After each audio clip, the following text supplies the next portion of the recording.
यदि साधारण दृष्टि से देखा जाए तो यदि हम इंद्रियों को उनकी रुचि के अनुसार सब विषय देते चलें तो मन को सुख होता है। पर देखो, जब कोई यात्री किसी नगर से चलता है और रास्ते में उसे भले मानस के वेश में कोई ठग मिल जाता है, तब कुछ देर के लिए जब तक यात्री सुरक्षित मार्ग पर रहता है तब तक उस चोर का साथ भी सुखद जान पड़ता है। अथवा किसी अवसर पर कदाचित भूल से विष की मधुरता भी आदमी को अच्छी लग सकती है। उस समय यदि परिणाम का विचार ना किया जाए तो जिस प्रकार उस भूल से मनुष्य के प्राण चले जाते हैं, उसी प्रकार इंद्रियों में जो विषय वासना होती है वह सहज में मनुष्य को सुख का चस्का लगा देती है। जिस प्रकार मांस की सहायता से बंसी मछली को भ्रम में डाल देती है, परंतु उस मछली को यह पता नहीं रहता कि इस मांस के अंदर मेरे प्राण लेने वाला कांटा छिपा हुआ है, क्योंकि बंसी का वह कांटा मांस से ढका हुआ रहता है। ठीक उसी प्रकार की बात इन विषय वासनाओं के संबंध में भी है। मन में विषयों की आशा करते ही मनुष्य क्रोध के वशीभूत हो जाता है। जिस प्रकार शिकारी जानबूझकर अपने शिकार को चारों तरफ से घेरकर उस स्थान पर ले जाता है जहां उस शिकार का घात हो सकता है, उसी प्रकार विषय वासनाओं का भी यही काम है कि वे बुद्धि को पकड़कर नष्ट कर डालती हैं। इसीलिए हे पार्थ, काम और क्रोध दोनों ही महाघातक हैं और तुम कभी इनका संग ना करो। तुम काम और क्रोध का साथ मत करो, यहाँ तक कि अपने मन में इनकी स्मृति भी मत आने दो। अपने आत्म सुख के अनुभव का रस नष्ट मत होने दो। अपना स्वधर्म चाहे कठिन ही क्यों न जान पड़े, परंतु फिर भी उसका आचरण करने में ही कल्याण है। दूसरे का आचरण चाहे देखने में कितना ही अच्छा क्यों न जान पड़े, तो भी हमें केवल अपना ही आचार स्थिर रखना चाहिए। मान लो कि किसी शूद्र के यहाँ सब प्रकार के अच्छे अच्छे पकवान तैयार हुए हैं। अब चाहे कोई ब्राह्मण कितना ही दुर्बल क्यों ना हो, फिर भी तुम ही बतलाओ कि क्या उस ब्राह्मण को कभी वे पकवान खाने चाहिए? इस प्रकार का अनुचित कृत्य क्यों किया जाए? जो वस्तु स्वीकृत करने के योग्य ना हो, उसकी इच्छा ही क्यों की जाए? और यदि कभी इस प्रकार की इच्छा हो भी जाए तो भी क्या उस अग्राह्य वस्तु को अंगीकार करना चाहिए? हे अर्जुन, तुम इन सब बातों का बहुत अच्छी तरह विचार करो। दूसरे का सुंदर पक्का भवन देखकर अपनी बनाई हुई फूस की झोंपड़ी क्यों गिराई जाए? पर ऐसे प्रश्न बहुत हो चुके। अपनी स्त्री यदि कुरूपा भी हो तो भी जिस प्रकार उसी की संगति अपने लिए कल्याणकारिणी होती है, उसी प्रकार स्वधर्म चाहे कितना ही संकट में क्यों ना हो और उसका आचरण करना कितना ही कठिन क्यों ना हो, तो भी वह हमें परलोक में सुख देने वाला ही होता है। चीनी तथा दूध की मिठास तो प्रसिद्ध ही है, परंतु जिसे कृमि रोग हो उसके लिए इनका सेवन हानिकर ही होता है। अब जिसे कृमि रोग हो वह इनका सेवन ही क्यों करें? इतना होने पर भी यदि वह रोगी दूध और चीनी का सेवन करेगा तो उसकी सुख की इच्छा कभी पूरी नहीं होगी, क्योंकि अंत में वह उसके लिए कुपथ्य ही सिद्ध होगा। इसीलिए यदि हम यह चाहते हैं कि हमारा कल्याण हो तो हमें ऐसे कर्मों का कभी आचरण नहीं करना चाहिए जो दूसरों के लिए भले ही उचित हों पर स्वयं हमारे लिए जो अनुचित हों। यदि स्वधर्म का आचरण करने में प्राण भी चले जाएं तो वह भी अच्छा है, क्योंकि वह दोनों ही लोकों में सदा श्रेष्ठ ही सिद्ध होगा। यही सब बातें देवेश्वर श्री कृष्ण ने कही। इस पर अर्जुन ने प्रार्थना की, हे देव, आपने जो कुछ कहा वह सब मैंने अच्छी तरह सुना, तो भी मन में कुछ बातें आई हैं जो मैं आपसे पूछना चाहता हूँ। हे देव, ज्ञाता लोग भी जो आत्मवृत्ति की स्थिति से भ्रष्ट होते हैं और मार्ग छोड़कर इधर उधर भटकते फिरते हैं, सो ऐसा क्यों होता है? जो लोग सर्वज्ञ हो चुके हों, जो अच्छी तरह समझते हो कि ग्राह्य क्या है और अग्राह्य क्या है, वे लोग किस प्रकार से पर धर्म का स्वीकार करके स्वधर्म का उल्लंघन करते हैं। जिस प्रकार अंधा धान और भूसी को अलग अलग नहीं कर सकता, उसी प्रकार ग्राह्य और अग्राह्य निर्वाचन करते समय कभी कभी ज्ञाताओं को भी क्यों गड़बड़ी में पड़ते हुए देखा जाता है। जो अपने स्वाभाविक कर्म के सब झगड़े छोड़ देते हैं, वे भी संसार के बखेड़े अपने गले लगाकर तृप्त नहीं होते।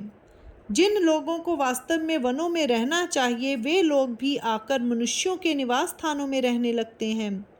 यदि वे स्वयं आड़ में रहते तो वे पापों को पूर्ण रूप से टाल सकते थे। फिर भी वही लोग स्वयं ही जानबूझकर पापों का आचरण करने लगते हैं।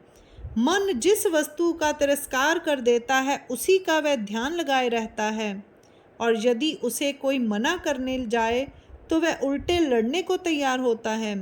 देखने में ऐसा जान पड़ता है कि इन ज्ञानियों पर भी बलात्कार हुआ है, तब वह बलात्कार करने की सामर्थ्य किसमें है? हे श्री कृष्ण, आप कृपा कर यही बात मुझे बतला दें। इस पर योगियों के निष्काम मन में रमण करने वाले पुरुष श्रेष्ठ श्री कृष्ण ने कहा, हे अर्जुन, मैं बतलाता हूँ, सुनो। भाई, ये बलात्कार करने वाले काम और क्रोध ही होते हैं, इनमें करुणा का लेश भी नहीं होता। ये काल के समान निष्ठुर होते हैं। ये ज्ञान रूपी संपत्ति को घेर कर बैठने वाले काल सर्प हैं, अथवा ये विषयों की खाई के वे बाघ हैं, अथवा इन्हें ईश्वर भक्ति के मार्ग में डाका डालने वाले प्राण घातक डोम ही समझना चाहिए। ये शरीर रूपी किले के पत्थर हैं, अथवा इंद्रिय रूपी बस्ती के कोट हैं। इनका अधिकार सारे संसार पर छाया हुआ है। ये रजोगुण से व्याप्त मंत्र के राक्षस हैं और अज्ञान के अन्न से ही अपना निर्वाह करते हैं। वास्तव में इनकी उत्पत्ति तो रजोगुण से हुई है, पर जान पड़ता है कि तमोगुण को ये बहुत अच्छे लगते हैं। इसीलिए तमोगुण ने प्रमाद और मोह आदि अपने स्वभाव धर्म इन्हें दे दिए हैं। ये काम और क्रोध प्राण लेने वाले हैं, इसीलिए मृत्यु की राजधानी में इनका बहुत सम्मान है। जब एक बार इनकी भूख शुरू होती है, तब समस्त विश्व भी इनके एक ग्रास भर को नहीं होता। ज्यों ज्यों इनका हाथ चलता रहता है, त्यों त्यों इनकी आशा भी उत्तरोत्तर बढ़ती जाती है। इसी प्रकार आशा की छोटी बहन भ्रांति भी इन्हें बहुत प्रिय है। यह भ्रांति ऐसी है कि जब यह एक बार सहज में अपनी मुट्ठी खोलती है और उसमें कुछ लेना चाहती है, तो फिर उस मुट्ठी में 14 वुभुनों का भी पता नहीं चलता। यह भ्रांति ऐसी विलक्षण है कि जब यह रसोई का खिलवाड़ करती है, तब तीनों लोकों को सहज में हजम कर सकती है। तृष्णा का निर्वाह भी इसी की दास्ता के बल पर होता है। मोह सदा इस काम क्रोध का बहुत सम्मान करता है और अहंकार भी इनके साथ लेन देन का व्यवहार रखता है, और इसीलिए यह जिस तरह चाहता है उसी तरह सारे संसार को नचाता रहता है। जो दंभ सदा सत्य का सार निकालकर असत्यता का भूसा भरता है, वह भी इन्हीं सबके संसार में निवास करता है। इन्हीं ने शांति को लूटकर माया रूपी भिख मंगिन को श्रृंगार किया है और उससे साधु मंडली को भ्रष्ट किया है। इन्हीं काम और क्रोध ने विवेक का आश्रय स्थल उजाड़ा है, वैराग्य के शरीर का चमड़ा उधेड़ डाला है और जीते जी उपशम का गला घोंट डाला है। इन्होंने संतोष रूपी वन को उजाड़ा है, धैर्य का कोट तोड़कर गिराया है और आनंद का पौधा उखाड़कर फेंक दिया है। इन्हीं ने उपदेश की एकता नष्ट की है, सुख के अक्षर पोंछ डाले हैं, उनका नाम भी नहीं रहने दिया, और संसार के अंतःकरण में तीनों तापों की आग लगा दी है। ज्यों ही यह किसी के शरीर या अंग में आकर लगते हैं, त्यों ही जीव के साथ भी चिमट जाते हैं और तब ब्रह्मा आदि को भी ढूंढे नहीं मिलते। ये चैतन्य तत्व के पास ही ज्ञान की पंक्ति में घुसकर जा बैठते हैं, और जब एक बार अपना कार्य आरंभ कर देते हैं, तब फिर किसी प्रकार रोके नहीं रुकते। नाव बिना पानी के ही डुबो देते हैं, बिना आग के ही जला डालते हैं, और बिना बोले ही प्राणियों को अपने चंगुल में फंसा लेते हैं। ये बिना शस्त्रों के ही मार डालते हैं, बिना डोरी के ही जकड़ लेते हैं, और शर्त बदलकर ज्ञानवान पुरुषों का भी वध कर डालते हैं। ये बिना कीचड़ के ही जीवों को नीचे धंसा देते हैं, बिना जाल के ही पकड़ लेते हैं और अपने उत्कट बल के कारण किसी से हार नहीं मानते। जिस प्रकार चंदन की जड़ में सांप लिपटा रहता है, अथवा गर्भाशय का आंचल गर्भ को घेरे रहता है, अथवा जिस प्रकार प्रभा के बिना सूर्य, धुएं के बिना अग्नि, अथवा मल के बिना दर्पण कभी नहीं दिखाई पड़ता, उसी प्रकार आज तक मेरे देखने में ऐसा ज्ञान नहीं आया जिसमें काम और क्रोध की बिल्कुल गंध न हो। जिस प्रकार छिलके के नीचे अन्न का दाना छिपा हुआ रहता है, उसी प्रकार ज्ञान स्वयं शुद्ध होने पर भी काम और क्रोध से आच्छादित रहने के कारण गूढ़ बना रहता है।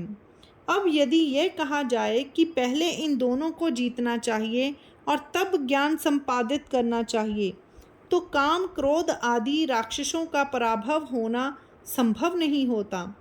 यदि यह कहा जाए कि इन्हें मारने के लिए अपने अंग में सामर्थ्य लानी चाहिए, तो जिस प्रकार जलाने की लकड़ी आग की सहायता ही करती है, उसी प्रकार जो जो उपाय किए जाएं वे सब इनके सहायक ही होते हैं। इसीलिए हठ योगियों को ये काम क्रोध बहुत हैरान करते हैं, परंतु इस महासंकट से बचने का भी एक उपाय है। यदि वह तुम्हें अच्छा लगे तो मैं बतला दूं। काम और क्रोध का मूल स्थान इंद्रियों में होता है और इन्हीं इंद्रियों से कर्म की प्रवृत्ति उत्पन्न होती है। इसीलिए सबसे पहले इन इंद्रियों को ही अपने वश में कर लेना चाहिए। ऐसा करने से मन का इधर उधर दौड़ना अपने आप बंद हो जाता है, बुद्धि का छुटकारा हो जाता है और इन काम क्रोध आदि पापियों का आधार ही नष्ट हो जाता है। जब ये अंतःकरण से बाहर निकाल दिए जाते हैं, तब फिर पूर्ण रूप से इनका नाश हो जाता है। जिस प्रकार बिना सूर्य की किरणों के मृग जल नहीं होता, उसी प्रकार यह समझ लेना चाहिए कि काम क्रोध आदि के ना रह जाने पर ब्रह्म ज्ञान का साम्राज्य प्राप्त हो जाता है। फिर जीव अपने आत्म आनंद में सुखपूर्वक रहता है। जो गुरु और शिष्य का गुप्त रहस्य है, जो जीव और शिव की भेंट है, उसी स्थिति में जीव शांत होकर रहने लगता है और फिर कभी विचलित नहीं होता।